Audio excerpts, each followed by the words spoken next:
It's gotten a lot colder today, but I can tell you one thing. It ain't Hugh freezing.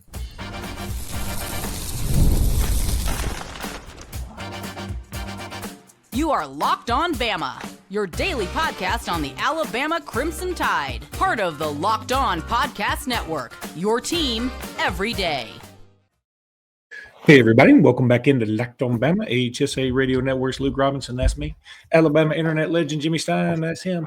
This episode is brought to you by Game Time. We'll talk about Game Time here in just a little bit. I want to thank you every day for being every day. Thank you, newbies, for being here today. And thanks, everybody, for making us your first listen every single day. You guys are the absolute best. And gals too.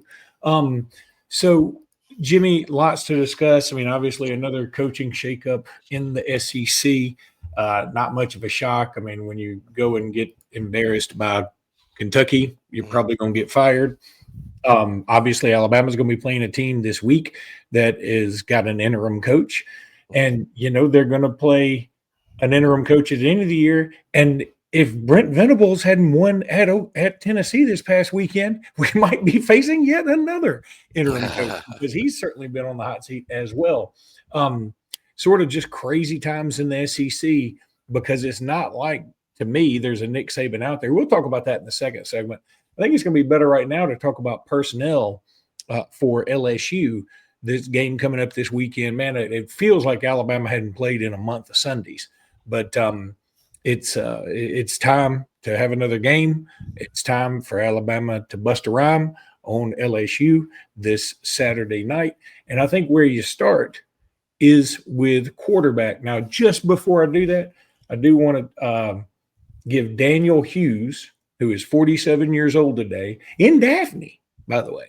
Oh. So his lovely financee, Katie Brown, I believe they're if they're not engaged, Daniel, what the heck are you waiting on, bro? Yeah, do it. But happy birthday, Daniel Hughes.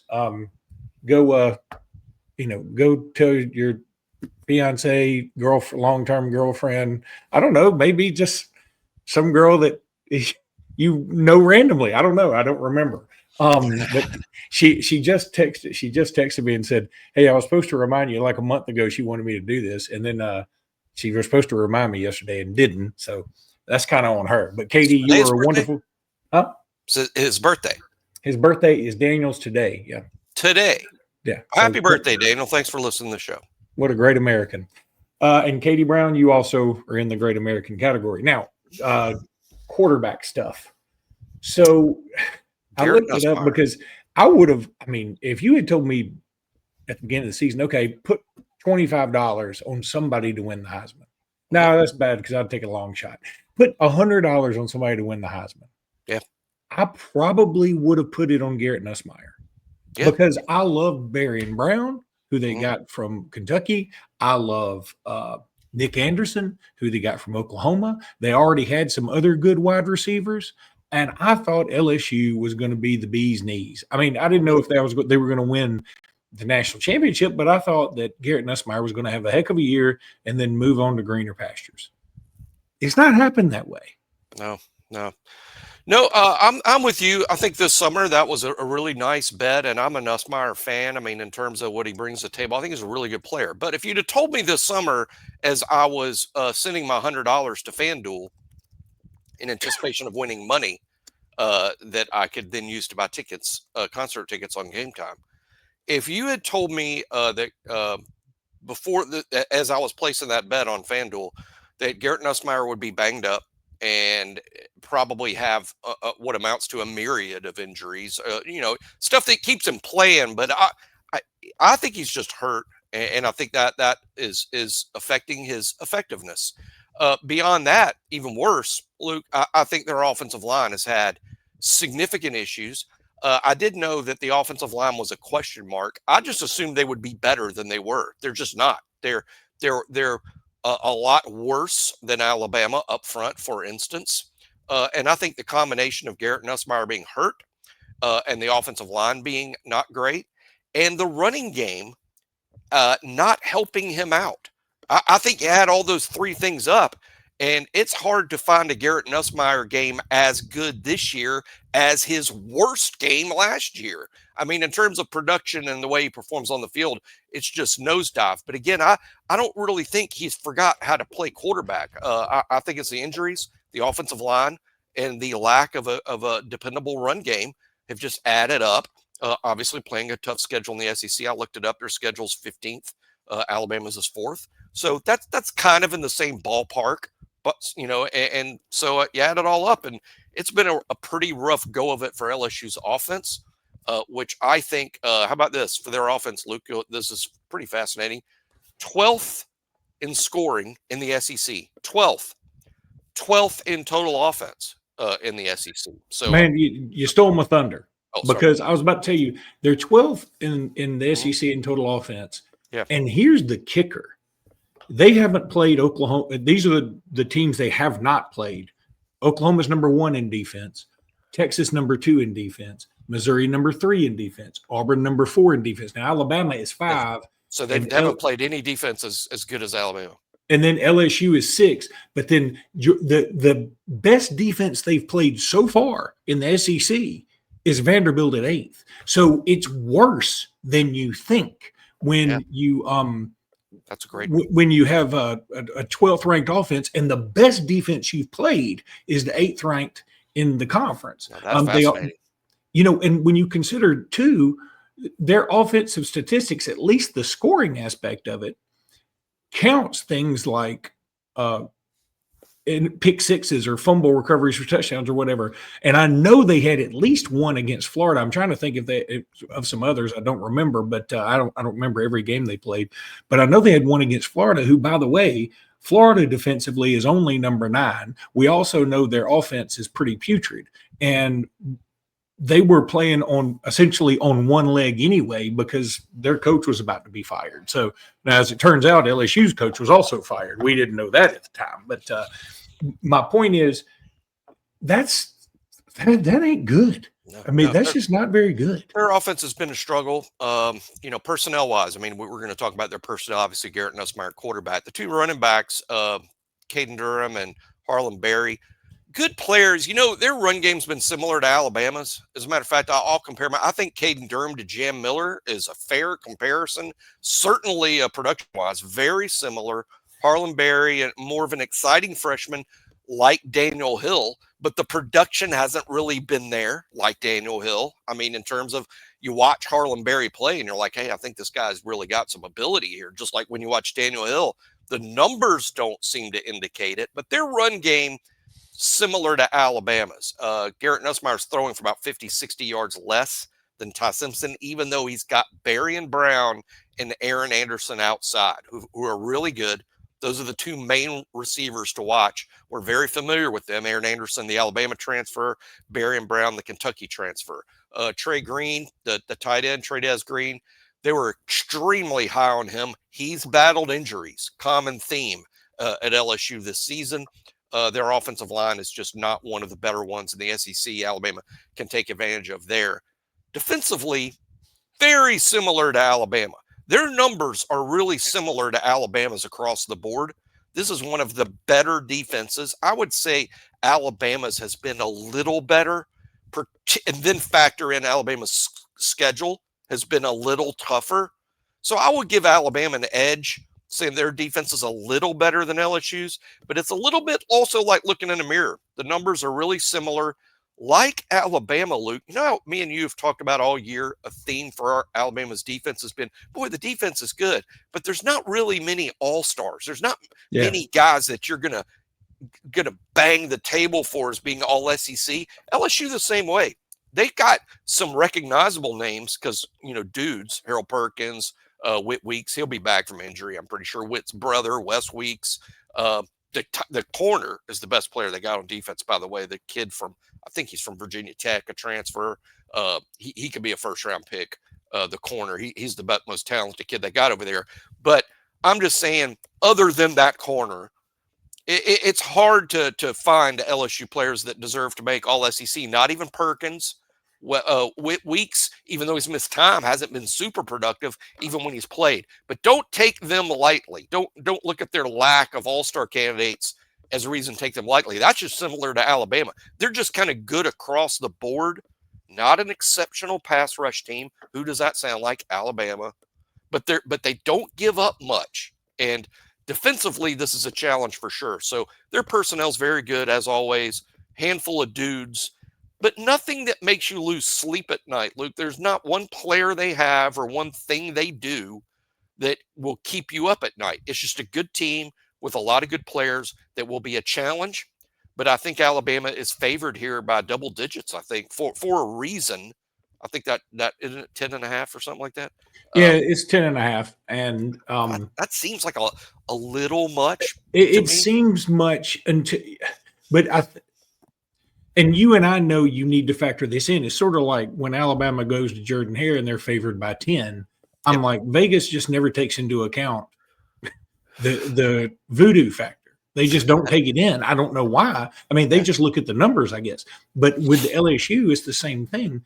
Like, if you took off the LSU emblem, if you took off the LSU brand, you would say that line's probably not high enough.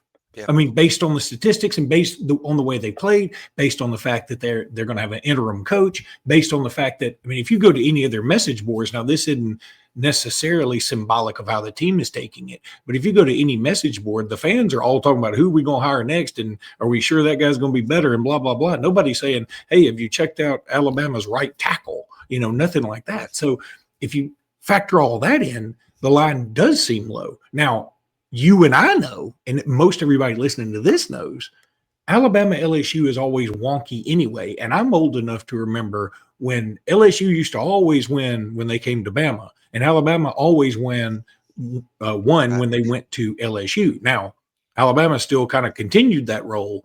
LSU, not so much. But I'm not going to sit here and say that I think that line is low. In fact, if I were making the line, I probably would have put it right at 7. So, I mean, I'm thinking they're about 3.5 points off. Yeah, it seems like when they've beaten Alabama in Tuscaloosa in recent times, they've come to Tuscaloosa with really good teams. 2019, 2011. 2011, yeah. I mean, those were just fantastic LSU teams. Oh, shoot. How about 07? The last 3 times they've beaten us there, their teams either played for or won a national championship.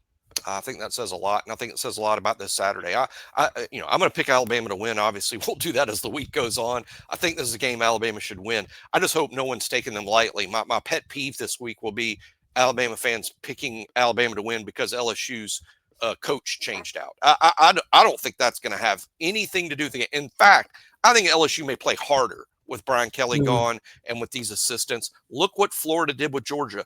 Not that we should be shocked. But the point is, Florida didn't lay over this past weekend. They didn't just fall over and say, "Oh, we lost our coach. Let's go under the blankets and sob." They played Georgia hard for 60 minutes, and I think LSU will do the same thing. We got to go to break, but I'm going to push back for 1 second because I'm going to say this. I think the situations are different in this sense. Billy Napier had been hanging on by a thread anyway, and so I feel like maybe just cutting that cord felt like, oh, okay. Now we can relax a little bit and we can just go play for this. I think Billy Gonzalez is his name. Billy Gonzalez. But LSU, it's more of a, oh my God, we fired our coach. I mean, it's like weren't we going to win the national championship? A little bit more of a shock. It's a little bit more shock. It's a little bit more shock. And Florida fans were ready to let Napier go. Don't you also think I doubt they loved Brian Kelly. Some coaches are beloved. I bet Florida's players can't love Brian Kelly. I bet Florida's players like Billy Napier more than LSU players like Brian Kelly. I think his family doesn't even love him. There's no way you can love him. That's like something Michael Scott would say about Toby on The Office. That is so true. He's like, I hate everything about what you are. All right, game time.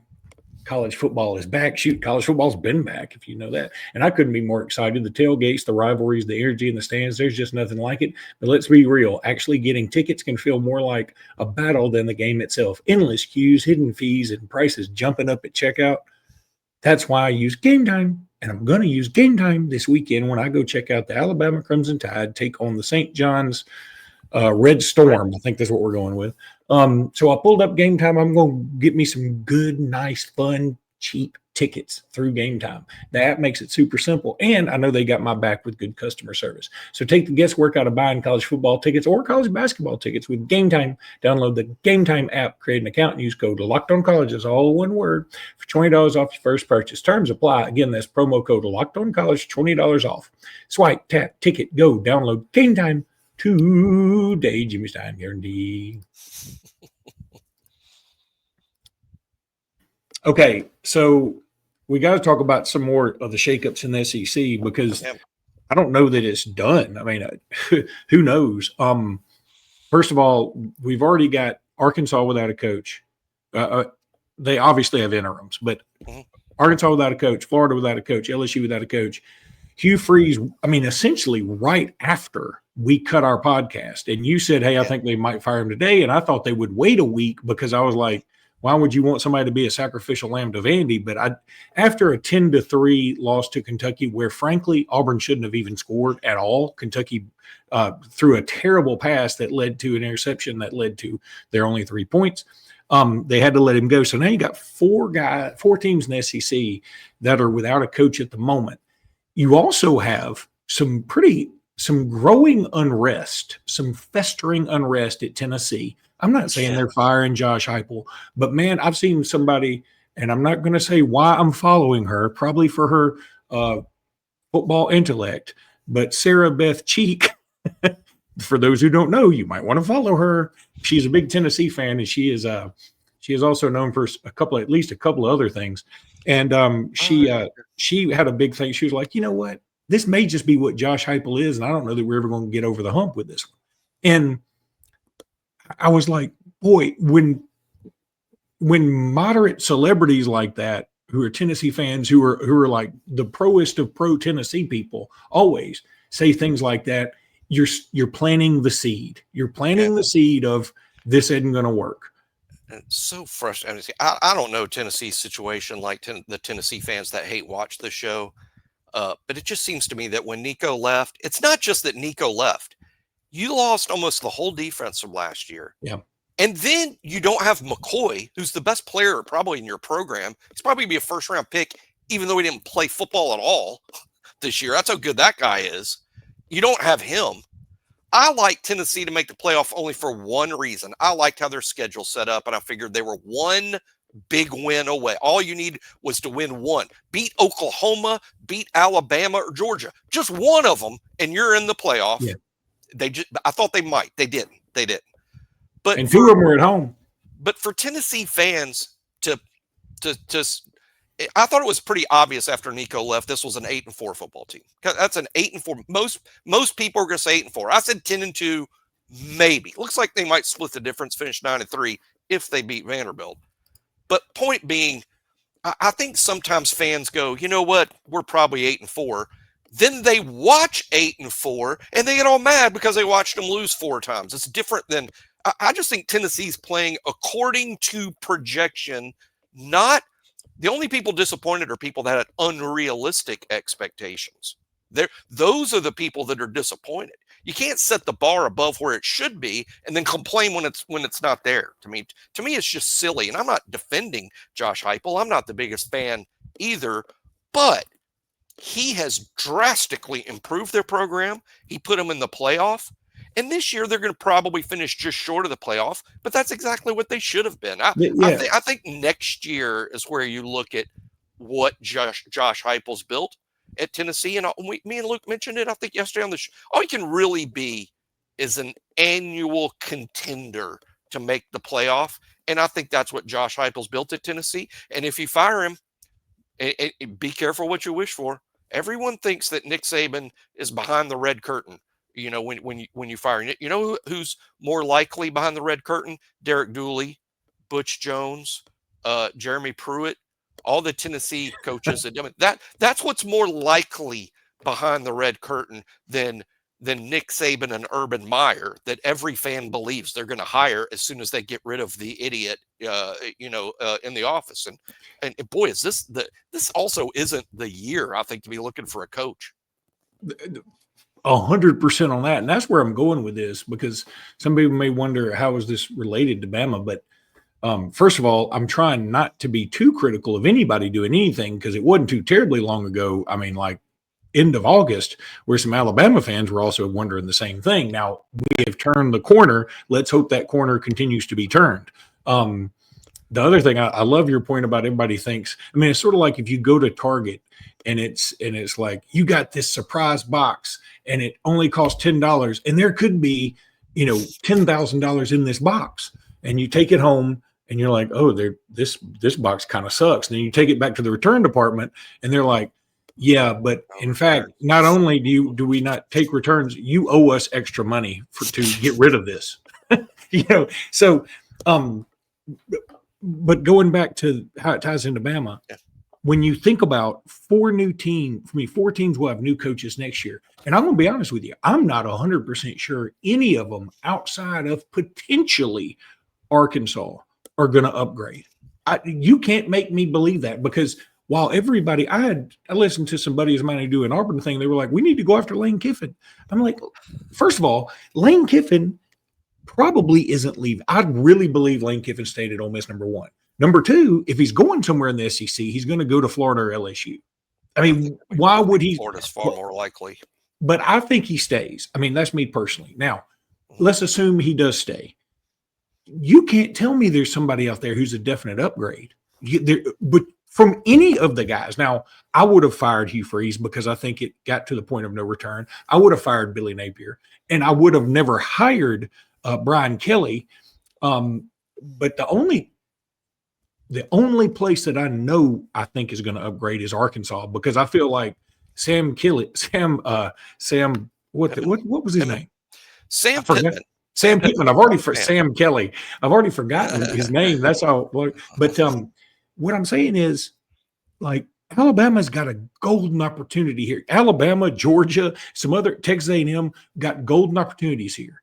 You're going to be able to probably have a better shot to poach some dudes that you may want to poach.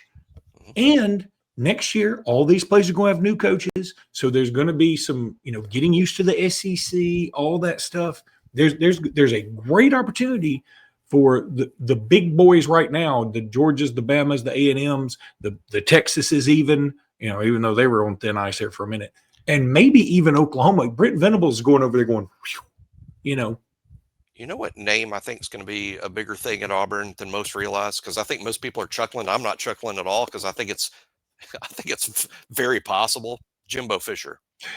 I just watched Locked on Auburn, some of it, and they were begging to not hire him. And I get that, and I think Auburn fans are blowing off. Here's the thing that I want people to think about Jimmy Sexton, who's the most powerful person in college sports. Sexton, let's say Sexton's got a guy that's one of his people, and they're the head coach at an ACC school, and they're making $6 million a year, and they're making $6 or $7 million, and Auburn's interested in him. Well, if you're Sexton and you're self-interested, and imagine anyone being self-interested, I think most people listen to the show are. No, I am. Let's say Sexton's like, if I get my guy a bump from $6.5 million at wherever he is to the $8.5 million at Auburn, okay, I'm going to make about 10% or 8%, 6% of that $2 million. If I get Jimbo Fisher at Auburn making $8.5 million, I get 10% or whatever it is of 0 to $8.5 million. Jimbo Fisher's at 0. Now, I know he's making a lot of money, and Jimmy Sexton's making a lot of money, but his salary goes, in terms of his new income coming in, it goes from 0 to 8.5. I just picture Jimmy Sexton pushing Jimbo Fisher because of the dramatic commission, right? There's dramatic commission there. And maybe and Jimbo Fisher's a fit. He's a fit at Auburn. He's been at Auburn. He's also one of the few living coaches that still wants to coach, that has won a national championship and signed number one classes. And one more thing, Jimmy Rain or whoever. I said Jimmy Rain. I don't honestly know what involvement he has. But let's just say, for instance, that Auburn's gone to someone him or like him and says, we need a lot of money for the buyout. again, self-interest. Someone comes to me and says, can we have 15 million? I'm going to say, okay, but I'm hiring the next guy. Who does he know?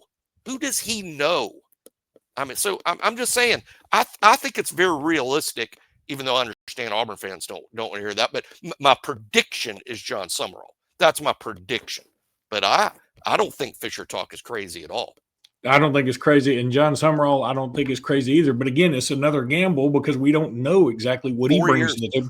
4 years as a head coach. And not only that, what if Kentucky's looking for a coach and that's his alma mater? I just don't know. It's nuts out there right now. And I'm just glad we're not a part of it at this very moment. Mm-hmm. FanDuel, we love it. Can't even stop Jimmy from talking about FanDuel. Just talking about it earlier today. Twice. So FanDuel, the NBA is back, and there's no better place to get in on the action than FanDuel, the official sports betting partner of the NBA. Even if you miss the start of the game or want to ride the hot hand, FanDuel has live bets on everything from who will score next to fourth quarter comebacks. Plus, you can even combine your live bets into a same-game parlay for a shot at a bigger payout. Right now, FanDuel is giving new customers 300 in bonus bets when your first $5 bet wins. So head to FanDuel.com to sign up and play your game with FanDuel, the official sports betting partner of the NBA.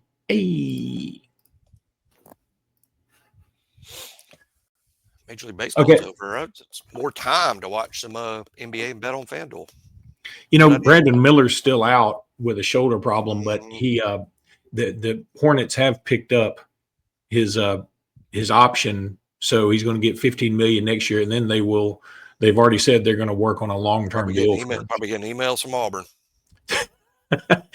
You're making $15 million. We need $15 million. This is too much of a coincidence, Brandon.